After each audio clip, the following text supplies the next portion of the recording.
உயிருக்கு ஆபத்தை விளைவிக்கும் திரவ நைட்ரஜன் உணவுப் பொருட்களை பொட்டலமிடுவதற்கு அனுமதிக்கப்பட்டுள்ளதாக உணவு பாதுகாப்புத்துறை தெரிவித்திருக்கிறது. இதுகுறித்து நமது கடையர் செய்தி பிரிவில் என்ன என்பதை பற்றி பார்க்கலாம்.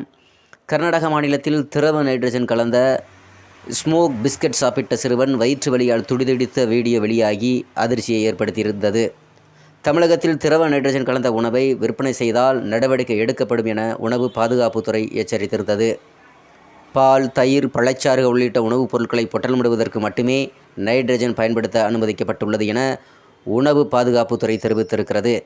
சென்னை மாவட்ட உணவு பாதுகாப்புத்துறை நியமன அலுவலர் பி. சதீஷ்குமார் கூறியதாவது: உணவுப் பொருட்களில் நுரைக்கு காரணியாகவும் பொட்டலமிடுவதற்கு வாயுவாகவும் உந்து சக்தியாகவும் திரவ நைட்ரஜன் பயன்படுத்த அனுமதிக்கப்பட்டுள்ளது. ஆனால் சமைத்த உணவு மற்றும் இதர உணவுப் பொருட்களிலும் திரவ நைட்ரஜன் கலந்து விற்பனை செய்யப்படுகிறது. திரவ நைட்ரஜன் கலக்கும்போது ஏற்படும் குளிர்ந்த ஆவியை சுவாசிக்கும் பட்சத்தில் மூச்சு திணறல், வயிற்று பகுதியில் அழுத்தம் அதிகரித்து மோசமான பாதிப்பை ஏற்படுத்துகிறது. எனவே உணவுப் பொருட்களை பதப்படுத்தி பொட்டலமிட உணவு பாதுகாப்புத்துறையின் உரிமம் பெற்றவர்களை தவிர வேறு எந்த வணிகரும் நைட்ரஜனை எந்த வகையிலும் பயன்படுத்த அனுமதி இல்லை.